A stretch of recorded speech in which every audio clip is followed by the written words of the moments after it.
আসসালামু আলাইকুম। ওসমান হাদিকে সিঙ্গাপুরের উদ্দেশ্যে নিয়ে যাওয়া হচ্ছে।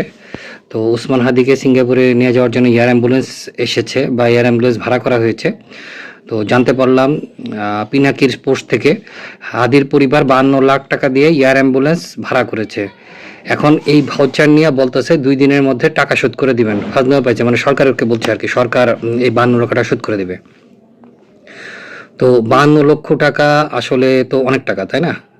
তো আমার একটা প্রশ্ন, এই সময়টা প্রশ্নটা করা নিয়ে হয়তো বা অনেকে বলবেন যে এই সময় কি প্রশ্ন করা উচিত কিনা।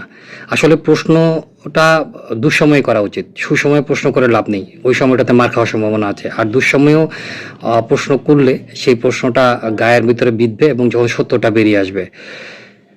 5ই আগস্টের আগে হাদির পরিবারের আর্থিক অবস্থা কী ছিল, এবং যতটুকু জানি যে ঢাকা মেডিকেল থেকে এভারকেয়ারে নেওয়ার ব্যাপারে হাদির পরিবারই ইনসিস্ট করেছে, সরকার সিএমএচে নিবে এরকম কিছু ঘোষণা দিয়েছিল, কিন্তু হাদিকে এভারকেয়ারে নিয়ে গেছে, এবং এভারকেয়ার একটা এক্সপেন্সিভ হাসপাতাল, এটা সবাই জানি। তো হাদির পরিবার নিয়ে গেছে, ওইটা নিশ্চয়ই সরকার এটার বিল পরিশোধ করবে না, স্বাভাবিকভাবে আমরা এটাই ধরে নিতে পারি। তো এভারকেয়ারে নিয়ে যাওয়ার চিকিৎসা করার মতো আর্থিক অবস্থা কি হাদির 5ই আগস্টের আগে ছিল? এখন হাদির পরিবারে 52 লক্ষ টাকা কোথা থেকে পাচ্ছে, কে দিচ্ছে? হাদি যে অবস্থায় আছে, হাদি আসলে মানে যেহেতু সরকারের শেষ সময়, ধরে নেওয়া যায় যে এই সরকারে হাদির গুরুত্ব থাকলেও পরবর্তী সরকারে হাদির গুরুত্ব থাকবে এই নিশ্চয়তা নেই। তাহলে হাদিকে নিশ্চয়ই কেউ মানে অন্যভাবে টাকা পয়সা দিবে না, কারণ ব্যবসায়ীরা কখনোই সবসময় ব্যবসার চিন্তা থেকেই সব কিছু করে। সেক্ষেত্রে হাদি একটা এখন বর্তমানে বলা যায় যে ডেড হর্স। কারণ হাদি যদি মারা যায়, সেটা নিয়ে হয়তো রাজনীতিবিদরা রাজনীতি করতে পারে, ব্যবসায়ীদের কোনো কাজ নেই। ব্যবসায়ীদের কাজ যতক্ষণ পর্যন্ত একটা সুস্থ সবল ঘোড়া থাকবে ততক্ষণ পর্যন্ত ব্যবসায়ীরা ওইটার পিছনে ইনভেস্ট করবে। যখন এটা ডেড হয়ে যাবে বা ডেড হয়ে যাওয়ার সম্ভাবনা বা উইক হয়ে যাবে, তখন সেটাকে ব্যবসায়ীরা ছুঁড়ে ফেলে দিবে, এটাই স্বাভাবিক।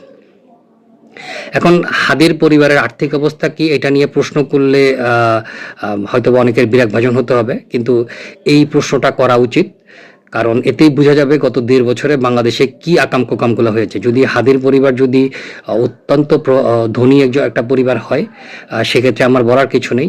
সেক্ষেত্রে আমার এই যে একটা ভুল ধারণা হাদি গত 1.5 বছরে অনেক অবৈধ টাকা ইনকাম করেছে, সেটা ভেঙে যাবে। আর যদি হাদি যদি 5ই আগস্টের আগে যদি হাদির পরিবার যদি মধ্যবিত্ত শ্রেণীর হয়, তাহলে এই 52 লক্ষ টাকা কোত্থেকে আসলো? হাদির এই টাকার উৎস কি? হাদিকে যে চিকিৎসা করাচ্ছে সেই টাকার উৎস কি? এটা জানাটা আসলে দেশবাসীর জরুরি। ধন্যবাদ।